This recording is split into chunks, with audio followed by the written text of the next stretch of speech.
how this works. First time using this. So. Well, good evening. It distorts your voice a little bit. It does. Maybe it's too close. Maybe it's too close. I don't know. This is an experiment today. Is that less distorted or strange? It's distorted. Maybe we won't use it then. Your natural voice is much nicer. That's better. Okay. So then, Not to worry. not to worry. You'll take Well. it as you are, Robert. Thanks. I got it because some people have told me, not here, but some people have complained that they don't hear me well, so I thought I might. But you know what that thing did was the voice was, it was coming after I would speak. There was a delay, and that's strange. An echo. Right, an echo, yeah, there's a little. Could have something yeah. to do with the room, too. Could be the room, yeah. So, good evening. My name is Robert, and it's good to be back. I've been here many times, and it's now a once a month thing, which is I'm so grateful for that, for you having me. Last week there was I was supposed to come here on Friday evening, and there was a terrible hurricane. We were lucky here, but people were not so lucky in Western North Carolina. So if you have any way to donate, or if you haven't already, I recommend it. We've been donating food and pet supplies also to I think they're the kids' preschool. So anyway, yeah, start with that, and we'll get into the program today. So I'm going to do, as always, a little improvisation. I don't know if you're not tired of that. It's fun to do sometimes, and I need your help. So let's pick some random notes. Just shout out some notes for me, please. G. G. Okay, very good. G. It's like an auction. Okay, what a G. $15. Okay, and then a D for 25, and then B flat. Yeah, and then a couple more. F sharp. You want to just do that? Yeah, I like it. Ooh, it's a little. Yeah. So we can make the style a little odd. Do any requests for it? Maybe not ragtime. Everyone wants ragtime. I've done it too many times. But something. What do you want me to do with it? A mood, a style. You tell me. A mood. You just want a mood. Okay. Yes. All right. How about the nice sunset? Yes. Let's do that. That's our thing. So maybe a little impressionism would be good.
Just a mood. I like it. Okay. Da da dee da. I might steal that and maybe try to write something like that. I like that motive. So I'm going to do something a little different to start. The main thing tonight is I'm going to play the first movement of that Beethoven violin concerto. I've done it here probably 2 months or 3 months ago. Then I have some new stuff. I did manage to get this slow brain to learn a couple new things. But I want to start actually with a gospel piece because just a few days ago, the great Chris Christopherson died. And he was such a great musician. Actually, I'm friends with a guy who played with him, which is incredible. And he has a story about him. He said he was doing a music festival. My friend he plays in rock bands, and we've done some collaboration. We've played together. He's a wonderful singer, songwriter. And he was at a music festival with his band, and there were all these big names. And they all had their security guards and entourage or whatever. And my friend was just at his trailer with his band at the festival. And this old beat-up Chevy Geo drives up. And no bodyguards, no nothing. And this guy gets out, he looks a little bit disheveled, and he says, "Hey, you got something to eat?" It was Chris Christopherson. And they just chatted for about an hour, and then Chris played his set on the stage and let it. So really, he was something. He was really something. And the thing about him was, I'll talk about him like I talk about any of the classical people. So he was from Texas, came from a great military family actually.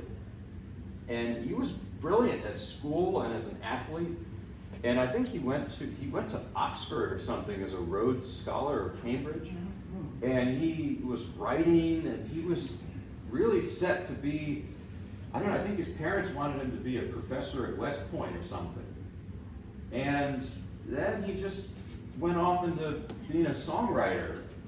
And I don't think his family was thrilled with that at all. And he was doing odd jobs. He was sweeping floors in Nashville. And on the weekends, he would fly a helicopter for, fly for like the National Guard or something. It's really odd. And, oh, okay, yeah. So, the great story about him was how he sort of got his break, so to speak. He wanted Johnny Cash to look at his songs. And he would mail them to him, but Johnny Cash didn't respond, okay? So one of the days he was flying the helicopter, he flew it and landed it on Johnny Cash's front lawn. So he thought that might get his attention. So I'm going to start with his wonderful gospel song, "Why Me, Lord?" in his honor.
want to. That might be awkward, you know, you're trying to get in and there's some random person playing the piano.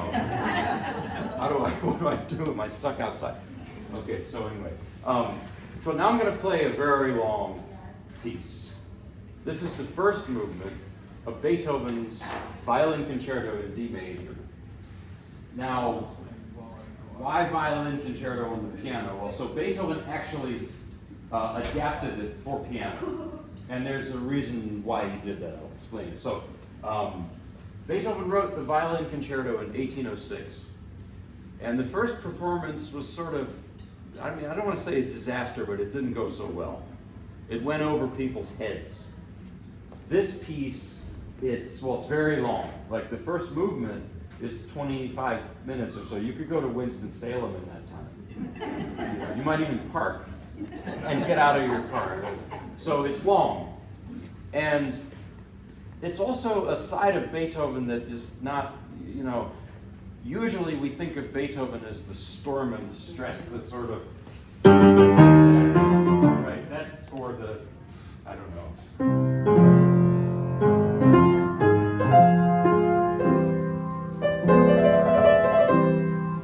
That feeling, right? Whatever that is.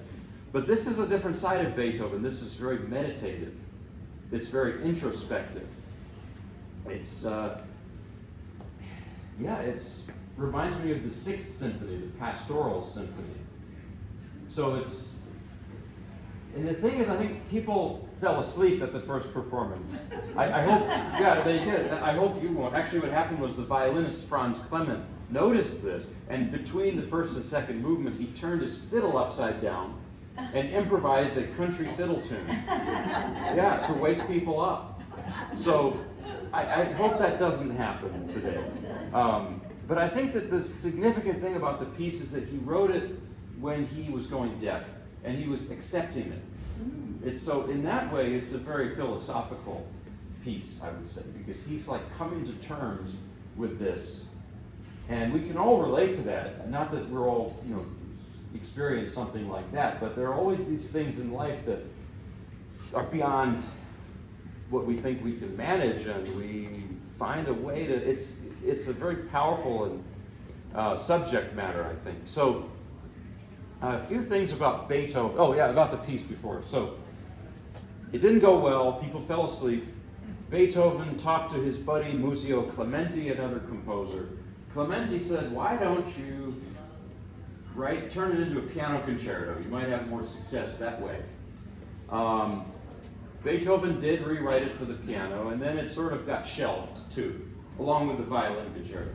But it was in the 1830s with Mendelssohn and a violinist named Joseph Joachim, Hungarian violinist, that the piece, the violin version that is, became just, it came back to life, it resurrected, it became, in a way, the most famous violin concerto, maybe. So I know many violinists will say this is their favorite concerto. So the piano version is this kind of auxiliary thing. Some people have played it, like Barenboim played it. There's some recordings, but it's not too commonly, done. But I love it because it fits with my whole violin theme, and I can pretend to be a violinist and all. So, which I've been doing for a while now, living out this Don Quixote dream. But so anyway, that's what I'm going to play. I'm going to play the piano version of this. And I made my own adaptation to include what the orchestra does, because obviously I don't have an orchestra here, right? So, like last time, I do want to say a few things generally about Beethoven. One is, well, he obviously straddles two different sort of mindsets or eras. The 18th century, the so-called classical, the Age of Enlightenment, and then the early 19th century after the French Revolution, after Napoleon, that romanticism, individualism, So he's kind of a transitional figure in music history. Bernstein said this about him. He said, if you take any melody of Beethoven and you isolate it, it's not very interesting. Think about it. It sounds sacrilegious to say that, but like I played this. What's that? Is that a melody? It's just a rhythm. It's bum, bum, bum, bum. But it's what he does with it, Bernstein says. Turns it into magic, Beethoven. And he did it, he worked at it so hard. He would write and rewrite and cross things out. And we have, food stains, wine stains, even his own tears on the manuscript. Because that's how much he struggled with every note. And the result is Beethoven, right? I had a teacher say this. He said, Beethoven is Tolstoy in music. What do you mean? And I'm thinking about this a lot, especially now. Because you turn on the news, it's depressing, right? Tolstoy said this. He said that, why do we even bother with the arts at all when there's genuine suffering in the world? It's a very valid question.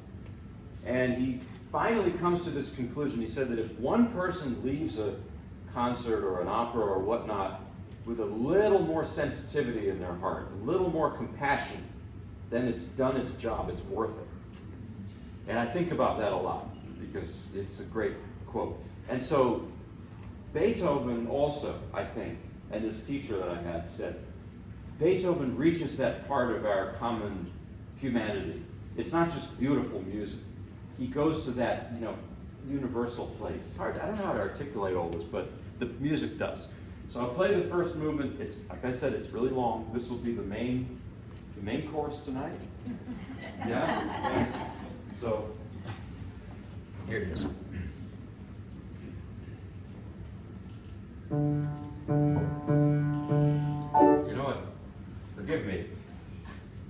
Let me tighten one thing. Is it okay? Because the pedal, remember the pedal thing? I think I can fix that. So, sorry. If you want to chat, oops, I didn't break it. Okay. Oh, wait a minute. Yeah. Maybe I shouldn't mess with it. Okay, you know what? Maybe next time is better. Oh, wait, I got it. Okay, there we go. All right. Oh, it's all right. I got this. I used to have a piano like this, and I would tinker with it a lot. And all right. Okay. Nothing like paying them to tune our piano at the same time. Oh yeah. Sorry. At least he can get down, we can. Because we can't get up. Sylvia can. I have to have Moose help me out. I heard Moose graduated. He did graduate. How nice. Who graduated? My dog.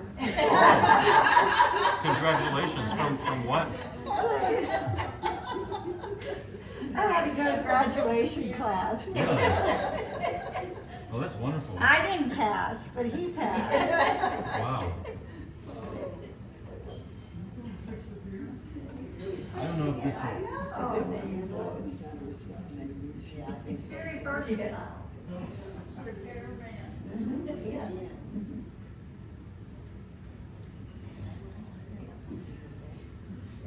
All right, I hope this works. Let's see.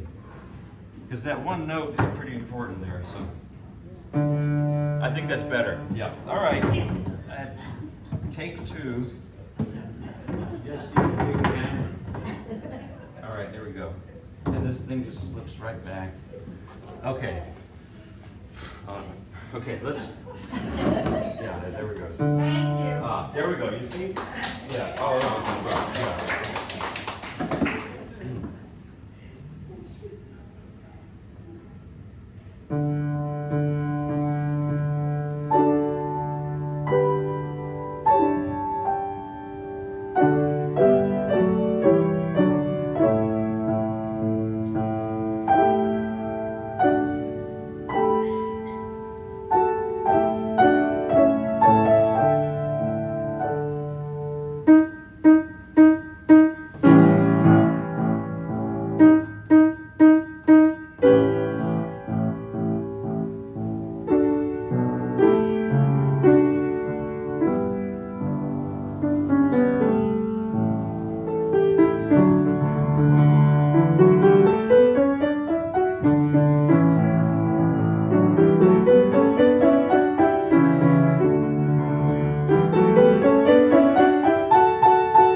a couple. Yeah, I told you it's long, and but it couldn't be shorter.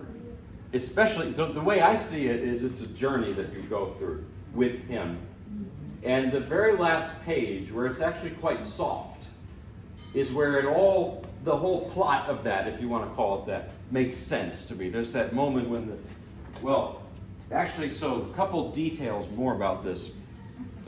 People ask me sometimes, why are you doing all this violin stuff? You could have a recording or something. It's not the original version, but this question of what's the original authentic, okay, a little music history nerd info.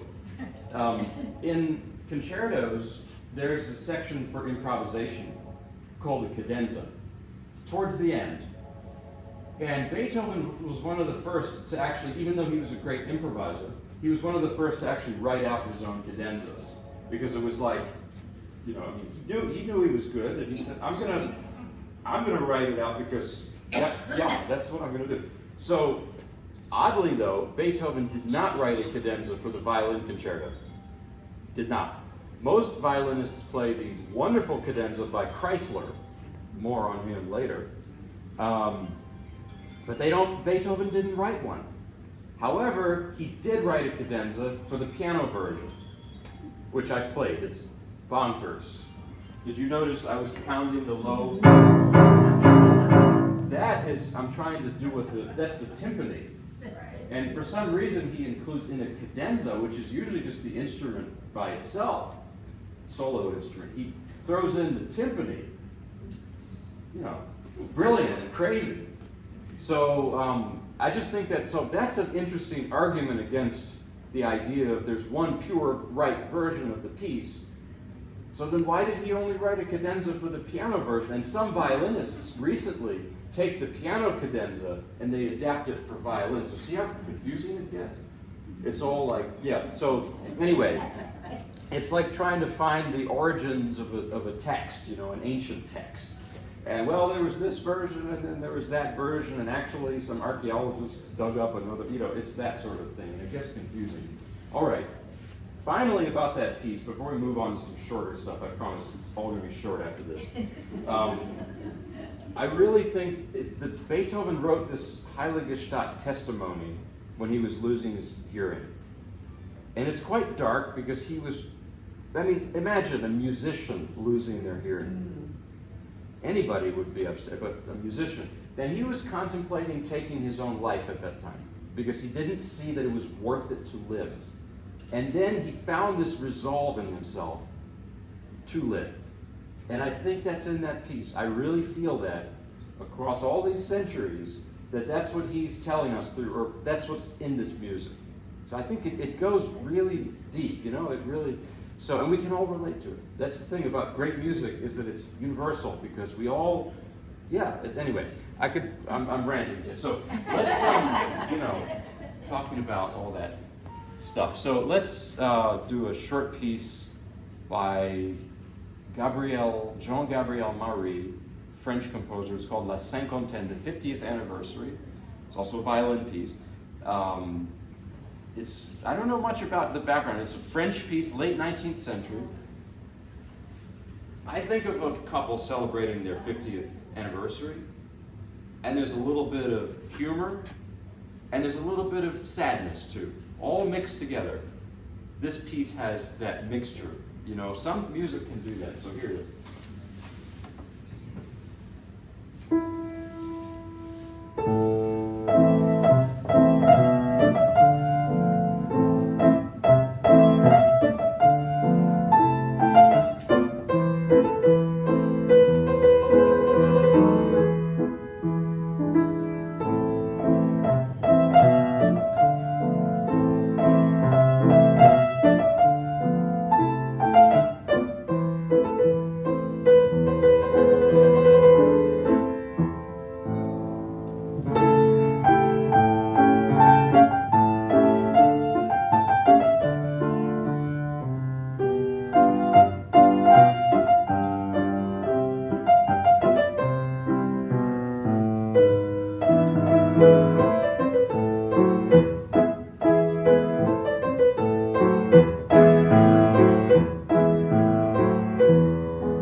I glanced at the time, and I noticed maybe with talking too much and tinkering with this gizmo, I may have wasted time. Is it okay if I go a little past 7:30? Is it okay? Are you sure? Okay.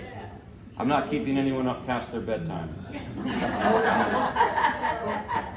I go to bed late, but some people, and I respect it, they go to bed early, and it's good. It's healthy. It's healthier. Anyway, I'm going to play some other short pieces. Now, this is a piece by Tchaikovsky I just learned recently called Melody in E flat. It's also a violin piece. And I was just thinking, I'm thinking about my uncle, Boris, who's Russian, because my mother's Russian, her brother. I was very happy that he moved from New Jersey to this area for the last few years, got to be with him. But he had a lot of health issues, and he died about a year ago around this time. But anyway, he, was a very cultured guy. He wasn't a musician, he was a novelist. But when I was growing up, he was always making me listen to music and think about, look at paintings, and so I learned a lot from him. And of course, I loved him too as an uncle. He was hilarious too.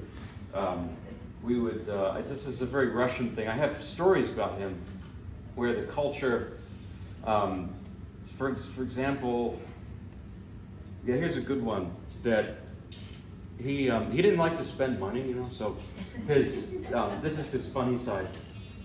So he was walking outside one day and someone was throwing out a TV, and he would say this, only in America people throw out beautiful TV. So he takes it home. He had an engineering background. He tried to fix it. It didn't work. So he called up Sears. And he said, yes, I have TV. And they said, do you have the serial number? No. And finally, I don't know, he just improvised. He said, I'll get it as gift. Oh, okay, send it to us. Okay, so he mailed it to them. They called him, they said, unfortunately, we can't fix it. He said, okay, so we're mailing you a brand new one. Oh, anyway,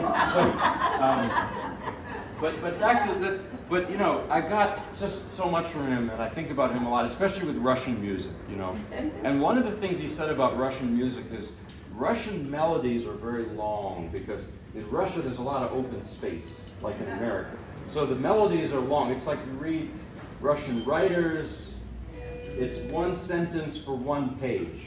You listen to Russians telling stories, and maybe I picked up this a little bit, it never really ends. So this is originally a violin piece, Melody in E flat major, Tchaikovsky.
Tchaikovsky wrote that intending for it to be part of his violin concerto, which was also in D major, like Beethoven, because everyone looked up to that piece.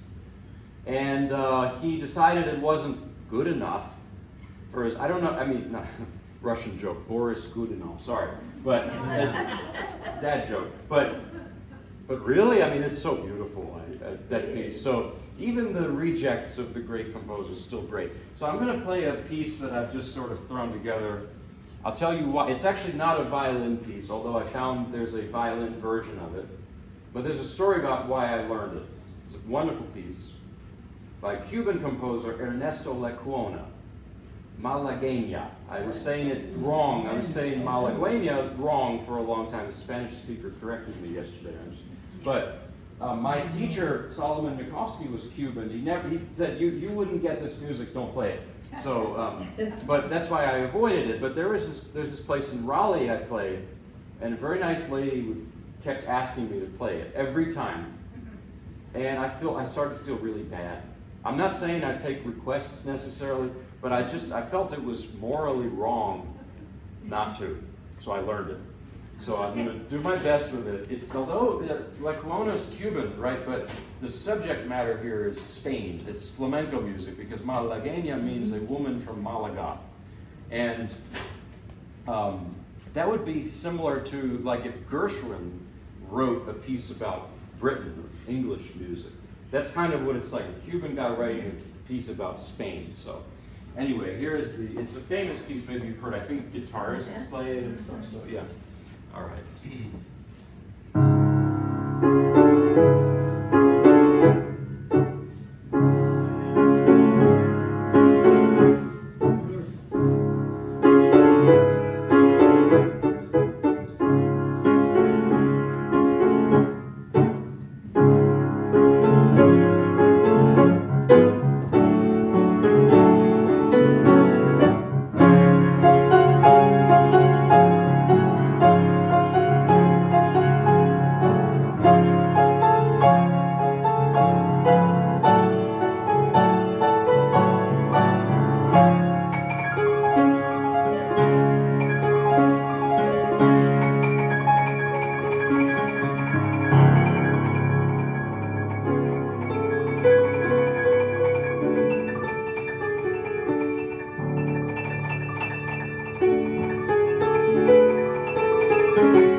gospel things to close. Let's see the time. Oh boy. Well, we'll keep it quick. Here is, this is a country gospel, real country. I'm going to play Wings of a Dove. Have you ever heard that? It's Ferlin Husky sang it in the 50s. I just remember my dad always listening to it. My dad is from the South, you know, and his mother, my grandmother, was a wonderful, we were very close, but she was a very proper lady, and she did not like the whole countrified side of music at all, which encouraged my dad to listen to it more, because and I just remember he was playing that in the car, and she said, "What is this?" And she had this wonderful Gone with the Wind accent. "Brian, what is this?" And he said, "This is Ferlin Husky singing." "What kind of name is Ferlin?" So anyway, I just remember that. So here it is.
We can maybe close there for today. Maybe we're all getting a little tired. But thank you. Oh, well, no, the music, actually I was tired before and now I'm awake, so. Thank you very much for coming. Thanks for having me.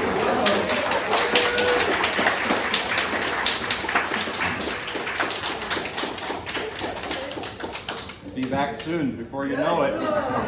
Yeah, before you know it, it'll be cold and we'll be smoking turkeys outside. I mean, yeah.